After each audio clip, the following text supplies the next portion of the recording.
Your brain is like a circuit switch. Once you believe you are something, you actually embody it. You embody that feeling.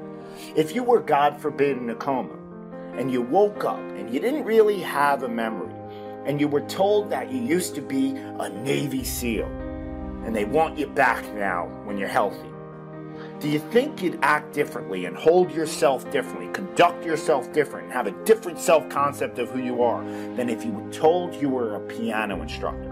Being successful in life is all about having the proper belief system in who you are. You've got two modes in the way in which your brain operates: the default mode and the direct mode. The default I call autopilot. That's like the day, that's like when your thoughts drift. It's when you're on autopilot. It's when you go through your day without even thinking. The direct mode is the mode where you're present, where you're in the moment, where you're controlling what you think about. You have a choice. You're either going to repeat what you're doing or you're going to evolve it.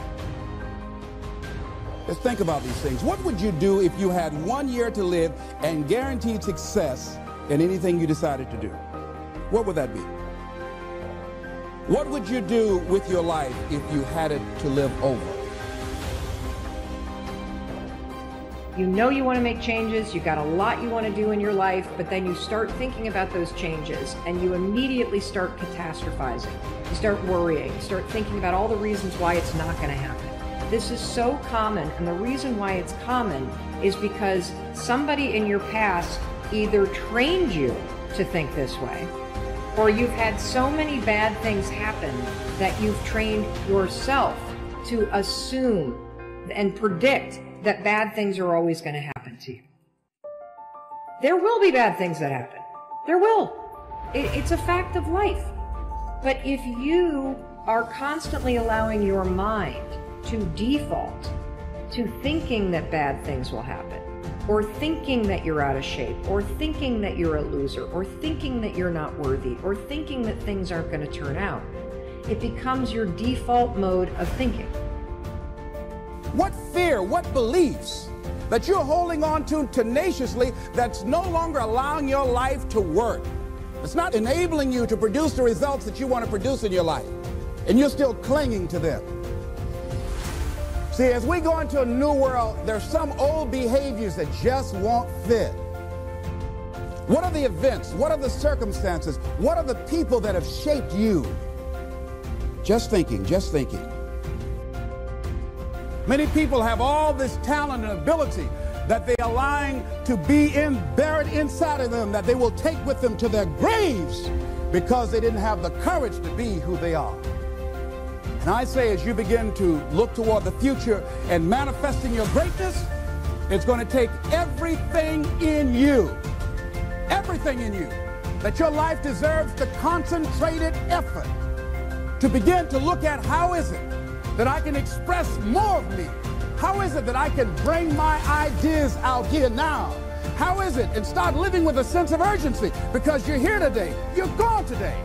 Life is unpredictable. It's uncertain. There are no guarantees. No guarantees out here at all. So holding back, what are you waiting on? Ask yourself, what's the benefit of your waiting? What's the benefit of your not living your dream?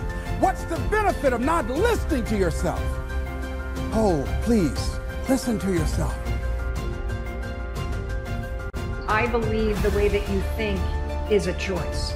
I believe that you are either going to repeat the thinking patterns that you've always had this year, or you can evolve them.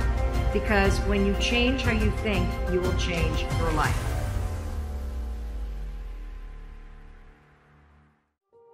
When you can surrender to the dream, you get to live in the space of the higher power.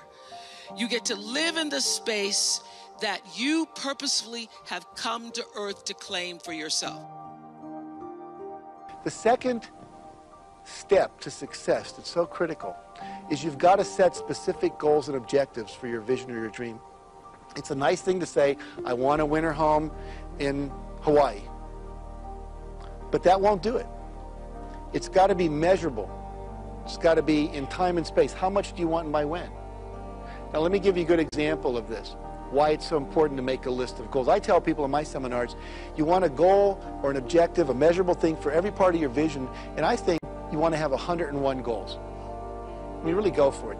Now, John Goddard, who we wrote about in our first Chicken Soup for the Soul book, when he was 15, he set a list of 127 goals that he wanted to achieve.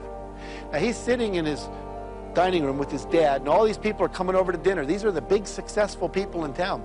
And he's listening to them talk to his dad, who's a successful businessman, saying things like, you know, I wish before I'd started my business I'd traveled around the world, because now it's too late. Or I wish I had spent more time with my children. Or I wish I'd read the encyclopedia. Or I wish I'd learned music. I wish I'd learned to play an instrument. And he said, I don't want to live my life and get to 50, 60 and go, I wish I had. Or to live on what one of my friends calls someday I'll. Right? Someday I'll do this, someday I'll do that, and you never get there. And so he made a list of 127 goals. Now, these were not minor goals. These were things like visit the Great Pyramid in Egypt, visit the Great Wall of China, visit the Vatican, meet the Pope, learn 3 languages, read the encyclopedia, shoot out a candle with a .22 rifle from 100 feet, fly an airplane, learn to, you know, control a boat, learn to type 150 words a minute, all these different things. And he's achieved 115 of those 127 goals. The last one he just accomplished was learning to play polo. Now, the guy's in his 70s, and polo, I understand, is a pretty strenuous sport. In his polo class was Sylvester Stallone, the actor. What a neat life. I mean, this guy's the real Indiana Jones, right? He's doing all this stuff out there. His next goal that he's training for is to start at the mouth of the Yangtze River, or the beginning of it, and sail all the way down, all the way through China. And he's getting ready to go do that. So he wakes up every morning and he knows exactly what he's working toward. He's got a blueprint for his life. What about you? Do you have a blueprint for your life? And if not, why not? Most of us, I'm a spiritual psychologist and a spiritual technician. That's what I do. And what I learned is we are very loyal to our family patterns because they're familiar, they're comfortable. Better the devil we know than the one we don't know. So even though we don't want to be poor, we'll have a consciousness that'll keep us poor, or keep us sad, or keep us in drama, keep us in chaos, because it's familiar. So that's when I started studying what I call DNTPs, dominant negative thought patterns, and how they manifest, and how they govern our behavior. Because you know, everything begins with a thought. And the thought creates an attitude, and the attitude creates the word, and the word creates a feeling, or vice versa. The feeling leads to a thought. So I've been studying dominant negative thought patterns. So if you want to eliminate family pathology, you got to forgive. You got to tell the truth about what's going on. Don't call a duck a chicken. Call a thing a thing. This is what my mother did. This is what my father did. This is what they said. This is what it was for me. Yeah? And you've got to identify your dominant negative thought pattern. Perfectionism will kill your dreams. It is the one thing that separates the winners from the wannabes in almost every area of life. And look, none of us are immune to this. I mean, we can all slip into this mindset if we're not careful. I have certainly been guilty of this a lot in the past, and it's something I work to stay out of every single day. One of the ways that I do this is by living by this mantra. Go for progress, not perfection. You got to repeat that all the time. Now, the goal is to always keep yourself in a growth-oriented mindset where you're focused on learning and experimentation and getting better and just putting shiz out there. Now, to be clear, I am not telling you to put crap out into the world or to lower your standards. You should always work really hard, and you've always got to put in your very best effort. But as for endless tweaking, like tweaking, all that is really a manifestation of procrastination and fear. And I think Mr. Reid Hoffman got it right when he said, if you are not embarrassed by the first version of your product, you have launched too late. And I gotta tell you, Laura, I will be the first person to say that the very first public version of almost everything I do, or everything I've done, when I look back on it, it's actually pretty embarrassing. I mean, some of it is kind of mortifying, but you know what? I just don't stop. I am relentless when it comes to learning and growing and evolving and improving. And I think you should be too. And also know this, no matter how perfect you think you've gotten whatever you're creating, you're probably gonna change it after you put it out there. And there's no shame in growing and improving your work. No one's gonna bust you. No one's gonna say like, ooh, I see you. You switched your headline font. I'm telling.